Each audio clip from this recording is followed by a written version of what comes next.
할렐루야. 우리 좌우 옆분과 인사 나눕시다. 사랑합니다, 축복합니다, 인사합시다. 여러분 대단한 믿음이 있네요. 교회들마다 이제 어떤 교회는 평택에도 그렇습니다. 어떤 한 교회는 주일 낮 예배만 드리고 오후 예배는 안 드려요. 밥도 안 줘요. 그 지난주에 밥도 못 먹었대요, 그 교회는. 근데 여러분 왜 마스크를 안 쓰세요? 지금 가져오신 분 써도 됩니다. 전혀 상관없습니다. 서로 조심해야 됩니다. 아니면 뭐 지난주처럼 제가 대표로 쓰든지. 자, 제가 이렇게 여기 말씀 묵상 책을 제가 가지고 들고 왔는데, 일주일 동안 말씀 묵상한 책 중에서 전체적인 내용을 여러분에게 소개를 해드리는데, 여러분 하나님의 말씀을 설교로 의존해서 신앙생활을 안 했으면 좋겠습니다. 하나님의 말씀을 설교만 의존해서 살면 우리가 그 힘으로는 우리의 믿음으로 살아갈 수 없습니다. 그렇기 때문에 매일매일마다 여러분 하나님의 개인적으로 내게 들려주시는 말씀을 듣고 살아야 우리가 영적으로 새롭게 거듭나고 새롭게 힘을 얻게 된다는 것을 보게 된다는 거죠. 그래 앞으로 여러분들이 저는 어디예요 이게? 날마다 쏟는 샘물인데, 여기 국제 제자 훈련하고는 전혀 상관없습니다. 저는 제가 한번 먹고 그런 건 없는데, 여러분들이 꼭 구입하셔서 매일매일마다 하나님의 정해진 시간을 놓고 하나님의 말씀을 묵상하는 훈련을 해야 된다라고 하는 겁니다. 혹시 어떻게 합니까? 여러분이 예배를 드릴 수 없는 상황이 이를 때, 설교를 듣고 싶어도 못 들을 수 있는 상황이 이를 때, 그렇다면 우리가 하나님의 개인적으로 나와의 관계를 통해서 하나님의 말씀을 들을 수 있는 훈련이 되지 않으면 우리는 영원히 하나님의 말씀을 들을 수 있는 길을 잃어버릴 수가 있다라고 하는 것입니다. 자, 이제 본문의 말씀을 좀 들어가겠습니다. 오늘 본문의 말씀은 어떻게 전개되냐면, 구약 성경이 이렇게 쭉 하면서 말라기로 끝나잖아요. 말라기로 끝나는데, 하나님께서 선지자를 계속 보내서 누구를 약속하셨습니까? 인류를 구원할 메시아를 보내줄 것이다라는 약속을 계속 선지자를 통해서 전해줬어요. 근데 전해줬는데 그 이스라엘 백성들은 귀는 있는데 듣지 못했어요. 눈은 있는데 보지 못했어요. 입은 있는데 고백하지를 못했어요. 그러므로 말미암아 저들은 하나님의 귀를 기울이기보다는 우상에게 눈을 돌리고 하나님 앞에 절대적인 믿음으로 바라보기보다는 자기의 모든 생애를 타락으로 일삼고 귀신을 섬기고 우상을 섬기는 가운데 있다 보니까 하나님이 참다가 결국 말라기 시대에 뚝 끊겨버립니다.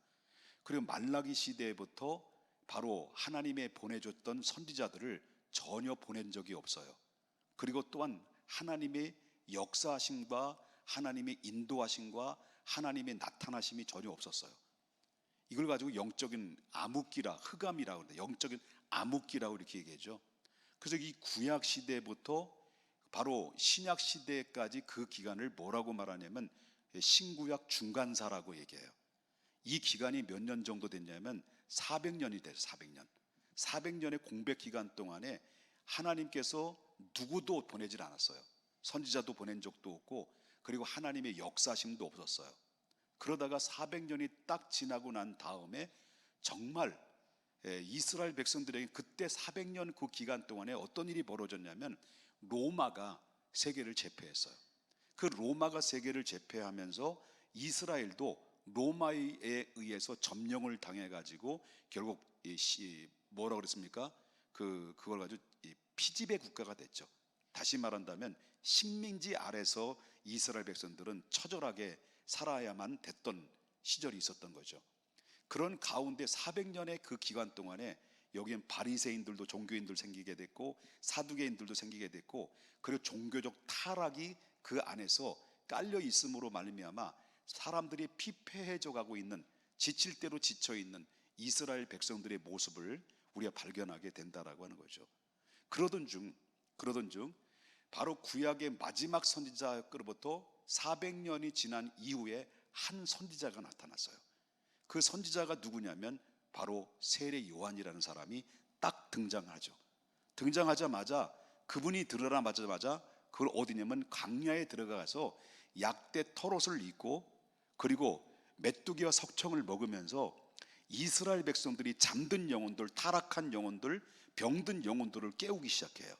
그래서 회개하라 천국에 가까웠느니라고 말씀하셨고, 또 종교인들은, 타락한 종교인들을 향해서 이 독사의 자식들아, 외식하는 바리새인들이라고 아주 직설법으로 바로 신랄하게 비판을 하고, 그래서 결국은 하나님의 강렬한 말씀에 붙잡힌 바 된 세례 요한이 광야에서 하나님의 말씀을 전했는데, 광야에서 전했는데도 불구하고 모든 이스라엘 백성들이 소문에 꼬리를 물더니 그 세례 요한의 말을 듣기 위해서 수많은 사람들이 그 세례 요한을 따르기 시작했고, 세례 요한의 말에 귀를 기울이기 시작했고, 그리고 회개 운동이 일어나기 시작했고, 그 다음에 세례 요한으로부터 세례를, 요단강에서 세례를 받기 시작합니다.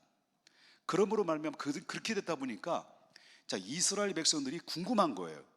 세례 요한이 도대체 어떤 존재냐, 어떻게 해서 이 하나님이 이 세례 요한을 보내줬느냐, 이 소문이 파다하게 번져나가기 시작하면서 이 세례 요한을 향해서 이분이 혹시 이분이 아닌가, 아니면 이분이 아닌가, 아니면 이분이 아닌가라고 하는 그런 이제 말들이 계속 번져나가기 시작했죠.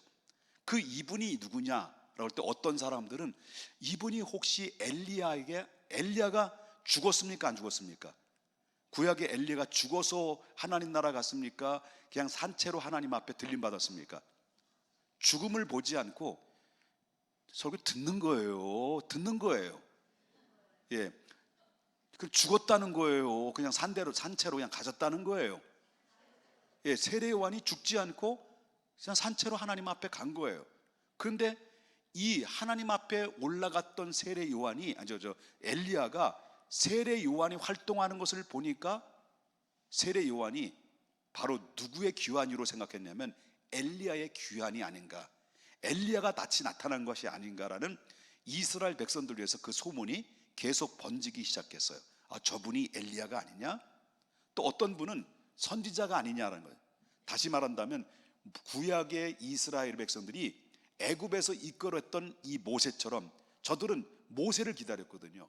혹시 저분이 이 세례 요한이 이 모세가 혹시 아닌가라고 하는 궁금한 생각들이 들기 시작하면서 파다하게 저분은 분명히 모세일 거야, 저분은 분명히 엘리야가 다시 이 세상에 왔을 거야 라고 하면서 소문이 나기 시작하면서 더 한층 더 올라가서 그 소문이 어디냐면 저분이 그리스도가 아닌가, 저분이 우리를 구원할 메시아가 아닌가 라고 하는 이 궁금함이 계속 이슈가 되면서, 그러다 보니까 사람들이, 엘리야를 쫓는 사람들이 많이 생겨지기 시작했다라고 하는 것입니다.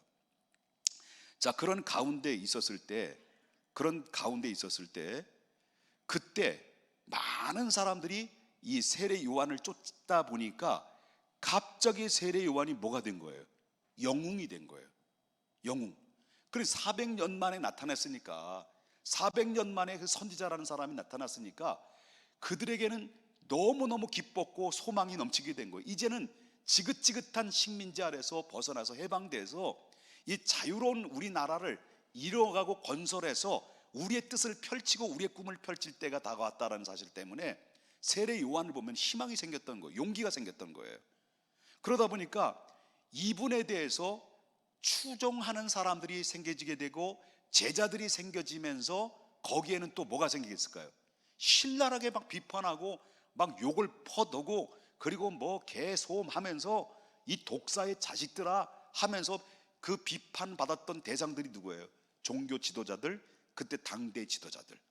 타락하고 부패하고 썩어 문드러져 있는 그 사람들을 향해서 신랄하게 비판하실 때 세례 요한을 좋아할 리가 어디 있겠습니까?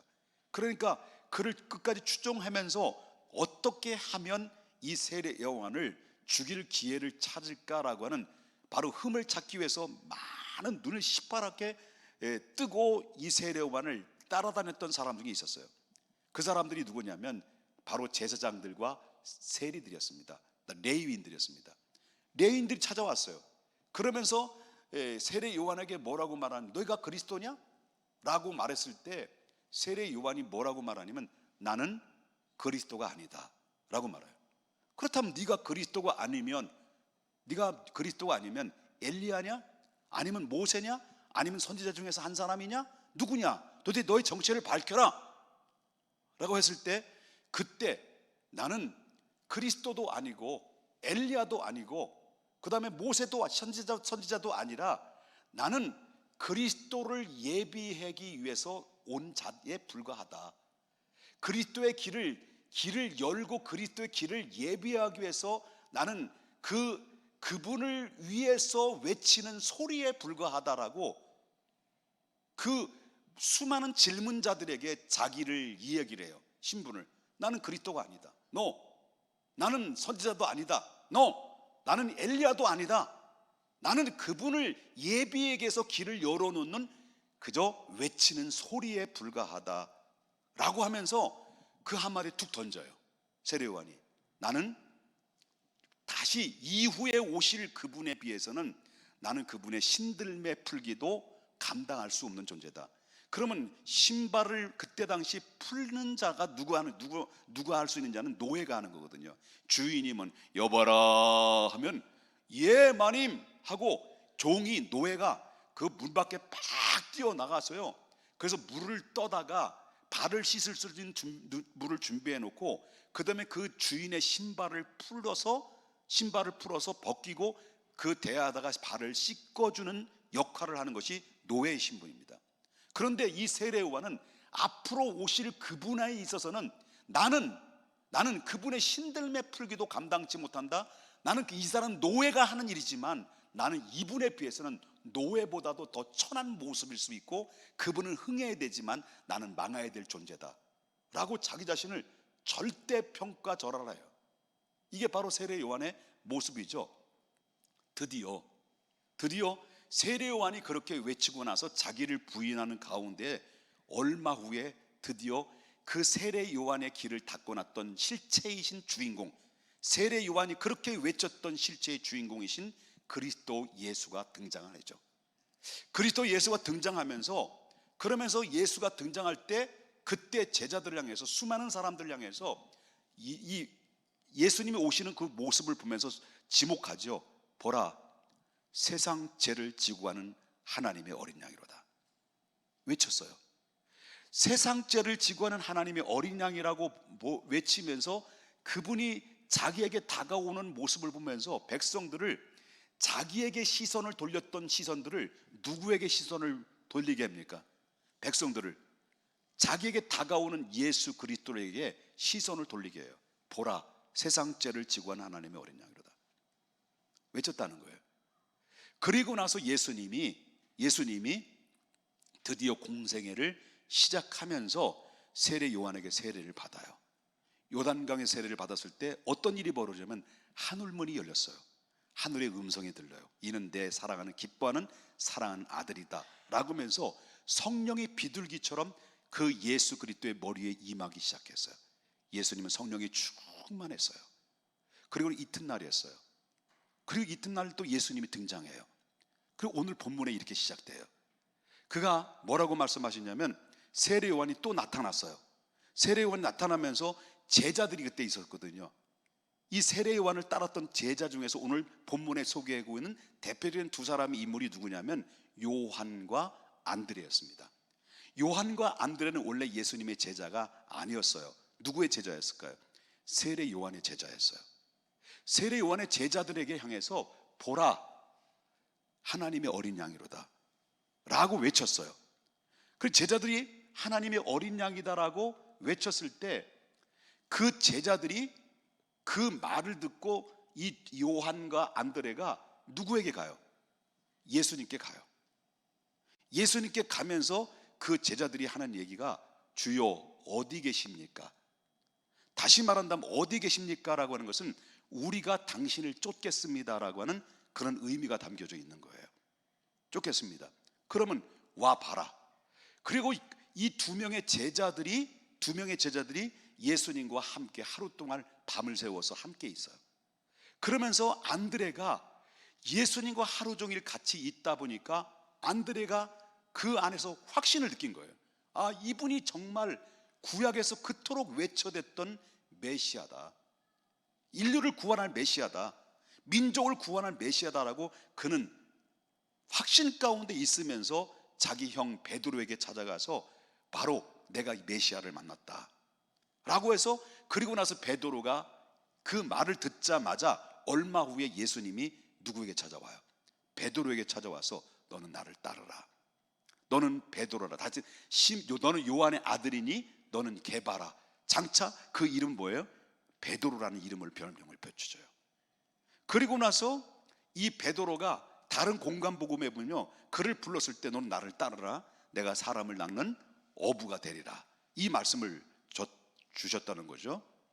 자, 그러면서 예수님의 제자들을 부르면서 바로 드디어 예수님의 제자들을 실질적으로 본격적으로 공생애를 시작하기 위해서 한 분 한 분씩 제자를 불러들여서 그 함께 그 공생애를 시작하는 이 일들을 행해 나가셨다는 것을 보게 된다라고 하는 거죠.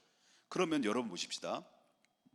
제가 서두에서부터 구약부터 지금까지 세례 요한에 대해서 소개를 드렸어요.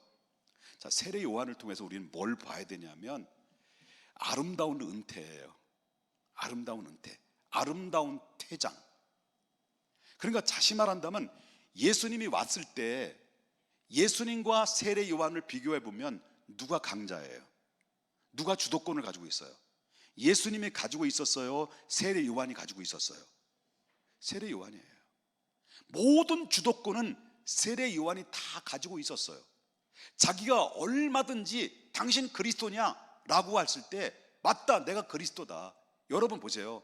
사람들이 나를 추앙하고 나를 인정하고 나를 신격화할 때, 여러분, 사람이 인간의 마음은 자기가 신격화할 때 자기가 정말 신인 것처럼 착각하게 만들 수 있을 만큼 명예욕은 누구나 다 가지고 있어요. 명예욕 없는 사람 어디 있겠습니까? 다 명예욕이 있죠. 그렇기 때문에 조금 신통방통한 일이 생기게 되면 사람들은 당신 참 대단하다, 당신 하나님의 종이다, 불의 사자다라고 하면요, 정말 많은 사람이 추앙할 때 그 안에 뭐가 드러나냐면 교만한 마음이 드러나게 돼요. 그리고 거기에 그 교만한 마음이 추종하는 세력들을 덧입어서 자기가 거기에 신격화하는 그런 교주들이 발생하는 것이 오늘날 수많은 사이비 종교 집단들의 교주들의 형태다라고 보는 거예요.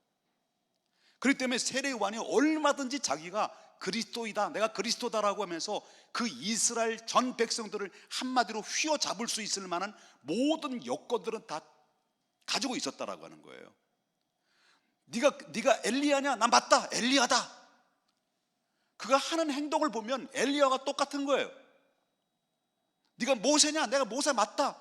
얼마든지 그 이야기를 하면 백성들은 100% 신뢰하고 100% 그리스도다라고 믿고 100% 엘리야다로 믿고 100% 모세다로 믿을 수 있는 모든 요건들은 이 세례 요한은 다 가지고 있었다라고 하는 거예요.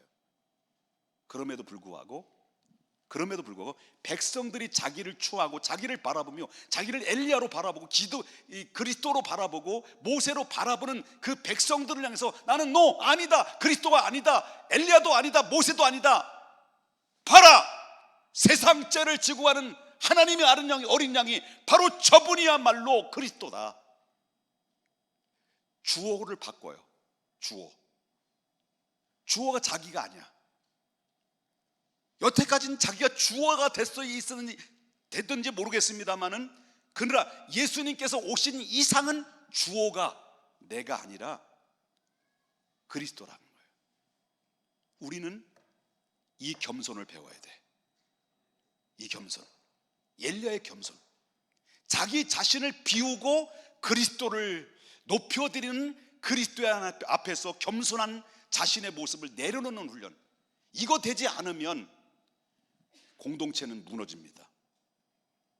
그렇기 때문에 어쩌면 엘리야의, 다시 말하면 세례 요한이 여러분일 수 있어요. 세례 요한이 여러분일 수 있어요. 그런데 여러분일 수 있는데 여러분이 스스로가 주어가 내가 아니라 주가 주님이 될 수만 있다고 한다면, 바로 여러분 안에는 바로 그 안에 기쁨이 있고 감사가 있고 능력이 있고 은혜가 넘치는 거예요. 그러나 여전히 내가 주어가 된다면, 아직도 내가 모든 영광을, 모두 하나님의 영광을 내가 다 차지하려는 그런 교만된 마음이 생각이 된다고 한다면 여러분, 그건 회개해야 될 부분이라고 볼 수 있다는 거죠. 계속 보십시다. 내가 그리스도가 아니다, 저분이 그리스도다. 그렇게 해놓고 다음날 하나님의 어린 양을 봐라. 세상 죄를 지고 한 하나님의 어린 양이다. 그리고 그 다음날 이튿날 하나님의 어린 양이로다. 백성들의 시선을 예수님께 돌리고 그 다음에 자기 제자들도 보라, 어린 양이로다, 하나님 어린 양이로다 할 때 제자들을 예수님께 다 보내버려요. 그리고 자기는 서서히 퇴장을 해요.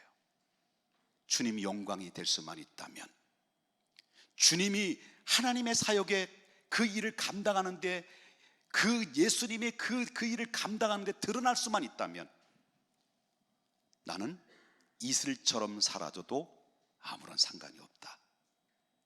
세례 요한의 그 겸손이 오늘 이 시대야말로 정말 필요한 겸손이라고 하는 거예요. 아멘입니까? 여러분, 겸손하십시다. 주님 오실 그날 때까지 세례 요한의 모습은 결국은 어떻습니까? 서서히 예수님이 부각이 되고 자기는 이슬처럼 사라져가면서 나중에 제자들까지 다 보내고 이제 주인공이 바뀌어요. 주인공이 바뀌면서 자기는 서서히 그 신랄하게 헤롯을 비판하다가 감옥에 gat혀서 결국 장렬하게 순교하고 하나님께 부름받았던 그 모습은 사람들이 볼 때는 실패한 인생이다, 사람들이 볼 땐 저 바보 같은 사람이다, 어리석은 사람이다, 자기 주도권을 전부 다 뺏길 수 있다니, 이렇게 얘기했을지 모르지만 여러분, 다 잃어버린 것 같지만 그리스도를 소유한 자는 다 가진 자예요. 결국 하나님 나라에 가서 세례 요한은 정말 멋진 아름다운 발자취를 남김으로 말미암아 찬란한 영광에서 하나님의 존귀함을 받는 위대한 주인공이 됐을 거예요. 사랑하는 여러분, 우리 다음 세대들이 여기 많이 있어요. 절반 정도 됩니다. 절반은 기성세대들이고 여기 앉아있는 청년들, 장생들이 바로 절반 정도 됩니다. 50대 50인 것 같아요. 51대 49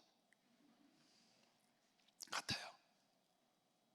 우리 청년들, 학생들만 한 손 들어봐요. 요게 뭐니? 한 손 들어봐요. 자, 50대 아니 49대 50대겠어요? 더 많죠? 자, 뭐냐면 앞으로 우리 교회가, 너희들도 잘 들어야 돼. 잘 들어야 돼. 우리 평택 중앙교회는 누가 세운 교회예요? 김옥보 목사가 세운 거예요? 누가 세운 거예요? 김 목사가 세웠지. 김 목사가 개척했으니까. 맞는 거예요? 헷갈리지? 일부러 골탕 먹이려는 것이 아니라 세운 거는 세웠어요, 제가. 근데 누구의 이름으로 세웠어요? 그리스도의 이름으로 세운 거예요. 그렇기 때문에 그리스도의 이름으로 세웠기 때문에 이 교회 주인은 누구예요? 그리스도예요. 그리스도 안에 붙어있는 우리 지체들은 이 공동체 안에서 각 지체들로서 모여진 이 공동체예요. 그리고 그리스도의 몸을 세우는 거예요. 목적은, 이 교회 존재의 목적은 그리스도를 세우는 것이고, 이 그리스도를 통해서 온 천하에 그리스도를 알리고 복음을 전해서 잃어버린 영혼을 찾아 구원하는 것이 교회 존재 이유와 목적이에요. 그렇다면 이것이 단회성으로 끝날 것이냐?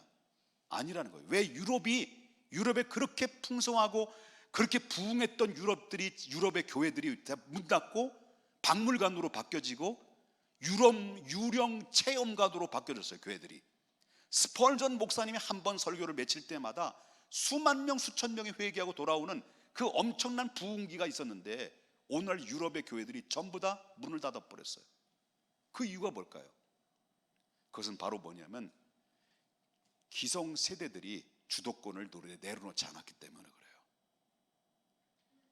다음 세대들을 위해서 우리는 기꺼이 우리 내려놓고, 그리고 모든 다음 세대들이 이 교회를 이끌어갈 믿음의 주인공이 될 수 있도록 우리가 기성세대들이 내려놓고 이들을 키워낼 수 있는 사명을 우리가 받았다라는 믿음을 가져야 된다고 생각합니다. 그러면 너희들은 어떻게 할까요? 똑같은 생각이에요. 이 시대가 지나면 또 다른 나의 후배들이 있을 것인데, 후배들에게 그리스도를 드러낼 수 있는 믿음의 흔적과 발자취를 남기는 주인공이 되어야 돼요.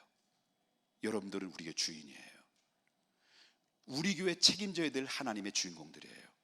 그리고 이 나라를 책임져야 될 하나님의 주인공들이에요. 이 일을 위해서 우리가 세례 요한 같은 마음, 모든 주옥, 주도권, 주어를 주님으로 바꿔야 돼요. 내가 아니에요. 주님이 돼야 돼요. 그래야 할 때 주님이 기뻐하시고 여러분의 삶의 발자취를 주님께서 인도하여 주셔서 정말 하나님의 기뻐하신 거룩한 역사 속에서 여러분들을 만져주실 것이고, 기쁨의 은혜로서, 감격의 은혜로서 여러분들을 꼭 붙잡아 주시고 위로와 평강으로 여러분을 칭찬하실 거예요. 이런 은혜가 여러분 안에 넘쳐지시기를 주님의 이름으로 축복합니다. 여러분이 갖고 있는 주도권이 뭘까요? 여러분이 자랑하고 싶은 주도권이 뭘까요? 이제 주님을 위해서 바쳐드리고 주도권을 내려놓는 그런 기도와 그리고 훈련이 있어야 된다는 거죠. 경건의 모양만 있는 게 중요한 게 아니에요. 경건의 능력이 있어야 돼요. 경건의 능력은 내가 권위로 누르는 게 아니에요. 겸손으로 섬김으로 누리는 거예요. 그리고 말씀의 권위 앞에 우리가 복종할 때 거기에 권위가 나타나는 거예요. 그럴 때 여러분들을 붙잡아 주시는 겁니다. 그럴 때 여러분들을 하나님이 동행하시는 겁니다. 그 동행함이 주님 오실 그날 때까지, 저와 여러분이 하나님 나라 갈 때까지 주님이 함께 하시기를 주님의 이름으로 축복합니다.